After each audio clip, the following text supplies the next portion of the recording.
ఒక్కసారి ఈ వీడియో వాళ్ళని కనుక పరిశీలిస్తే సుడిగాలికి ముందు పరిస్థితి ఏ విధంగా ఉంది, సుడిగాలి తర్వాత పరిస్థితి ఏ విధంగా ఉంది కూడా ఒకసారి చూడొచ్చు. సో దట్టమైన చెట్లతోటి అడవి అంతా కూడా చాలా నిర్మలంగా కనిపిస్తోంది. అక్కడ మనకు రోడ్డు కూడా ఉంది. రోడ్డుకి ఇరువైపులా కూడా పెద్ద పెద్ద చెట్లతో, అంటే మనం ఈ డ్రోన్ షాట్స్తో చూడొచ్చు పైనుంచి మనకి ఎలా కనిపిస్తుంది ఒక అడవి అనేది. పెద్ద పెద్ద చెట్లతో అట్లా దట్టంగా నిండి ఉన్న ఒక అడవి ఒక్క సుడిగాలి వస్తే దాని పరిస్థితి ఏ విధంగా ఉంటుంది, అంత పెద్ద అడవైనా సరే ఎలా మారుతుంది అనేది ఇప్పుడు మనం ములుగు జిల్లా పరిస్థితి చూస్తే అర్థమవుతుంది. సో కింద మనం చూడొచ్చు సుడిగాలి తర్వాత అలా అంత దట్టంగా ఉండే అడవి ఎలా మారిపోయింది అనే ఒక్కసారి ఆ విజువల్స్ కనుక మనం పరిశీలిస్తే ఇవి కూడా డ్రోన్ విజువల్స్. సో అవి చూడొచ్చు మనం ఒక్కసారి. ఆ సుడిగాలికి ఇంత పెద్ద వృక్షాలు, ఇంత పెద్ద పెద్ద అంటే అడవిలో మనకు పెద్ద పెద్ద చెట్లు ఏముంటాయో మనకు తెలిసిందే. సో అలాంటి చెట్లు కూడా ఒక సుడిగాలికి ఎలా పడిపోయాయి అనేది కూడా మనం కింద అబ్జర్వ్ చేయొచ్చు.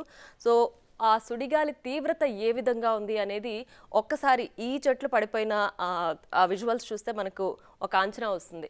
సో ములుగు జిల్లాలో అంటే గత 2-3 రోజులు, అంటే దాదాపు 4 రోజుల నుంచి కూడా మనకు వర్షాలు కురుస్తున్నాయి. సో ఆ వర్షాలు వరదలు అయ్యి సో ఊళ్ళే మునిగిపోతున్నాయి. సో ఇలాంటి పరిస్థితుల్లో ఇప్పుడు వచ్చిన సుడిగాలి, దానికి అంటే వాతావరణ పరిస్థితులు మార్పు వల్ల ఆ సుడిగాలి వచ్చిందా, అది కూడా కేవలం అడవిలోనే ఎందుకు సంభవించింది, సో అడవిలో అట్మాస్ఫియర్ ఏ విధంగా ఉంటుంది, ఒక వర్షం వచ్చినప్పుడు అక్కడ వాతావరణంలో ఎలాంటి మార్పులు ఉంటాయి, సో ఇలాంటివన్నీ కూడా ఇంకా అధ్యయనానికి రావాల్సింది. సో అలాంటి పరిస్థితే ప్రస్తుతం తాడ్వాయి మేడారం ఈ మధ్యలో ఉన్న రిజర్వ్ ఫారెస్ట్లో మనకు కనిపిస్తోంది. సో సుడిగాలి వల్ల ఇంత పెద్ద అడవి మనం ఒక్కసారిగా చూడొచ్చు. అంటే వేలాది వృక్షాలు దాదాపు 2-3 కిలోమీటర్లు అంటే 500 మీటర్స్ డిస్టెన్స్లో ఇంత పెద్ద చెట్లు నేల కురిగిపోతే పరిస్థితి ఏ విధంగా ఉంటుంది, అండ్ ఇంత పెద్ద చెట్లు మళ్ళీ పెరగడానికి ఇంకెంత కాలం పడుతుంది, ఎన్ని సంవత్సరాలు పడుతుంది, అక్కడ అసలు ఆ నేలలో ఎలాంటి చెట్లు దొరుకుతాయి, ఏ రకమైన స్పెషల్ అంటే మనకు అడవుల్లో మోస్ట్లీ ఒక మెడిసినల్గా యూస్కి వాడతారు, అలాగే కొన్ని స్పెషల్ బ్రీడ్స్ని వాటి కోసమే పెంచుతుంటారు. సో అలాంటి చెట్లన్నీ కూడా మనకు అడవిలోనే దొరుకుతాయి. సో అలాంటి అడవిలో ఇంత పెద్ద విపత్తు కారణంగా ఒక్కసారిగా ఇంత ప్రశాంతంగా ఇంత నిర్మలంగా ఉండే ఒక దట్టమైన అడవి సుడిగాలి తర్వాత మనకు ఎలా మారిపోయిందని కూడా అట్లా కింద చూడొచ్చు మనం. రెండు కూడా డ్రోన్ విజువల్సే. సో డ్రోన్ విజువల్స్లో మనకు పైనుంచి ఒక అడవి ఎలా ఉంటుంది, ఓ పక్కన అక్కడ రోడ్డుకి ఇరువైపులా చెట్లు, ఆ చెట్లు జనరల్గా ఒక అడవి ఎలా ఉంటుందో కూడా మనం ఇక్కడ చూడొచ్చు. అలాంటి అడవి ఒక డిజాస్టర్ వస్తే అంటే న్యాచురల్ కెలామిటీస్ వచ్చినప్పుడు ఏ విధంగా ఉంటుంది, అంటే ఒక సుడిగాలి అడవిలో వచ్చినప్పుడు ఏ విధంగా ఉంటుంది అని ప్రస్తుతం మనం ములుగు జిల్లా విజువల్స్ చూడొచ్చు, రిజర్వ్ ఫారెస్ట్లో జరిగిన విపత్తు.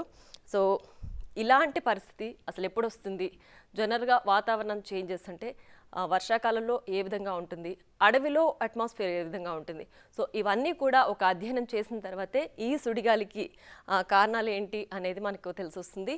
సో ప్రస్తుతానికి మనం చూసినట్టయితే కనుక సుడిగాలి తర్వాత అంత పెద్ద అడవి ఎలా ఇలా కళా విహీనంగా మారింది అనేది కూడా మనం ఒకసారి చూడొచ్చు.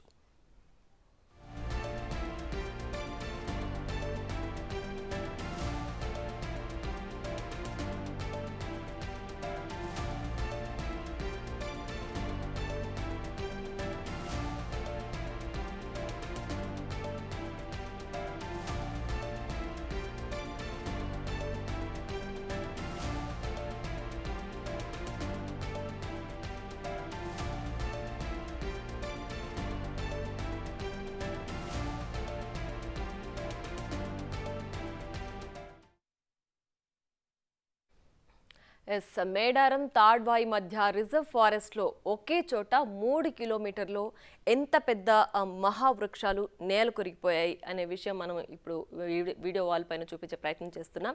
సో సుడిగాలికి ముందు పరిస్థితి ఏ విధంగా ఉంది, సుడిగాలి తర్వాత పరిస్థితి ఏ విధంగా ఉంది. సో యూజువల్లీ అడవి అంటేనే పెద్ద పెద్ద చెట్లు, మహావృక్షాలకి ఒక నిలయం అడవి.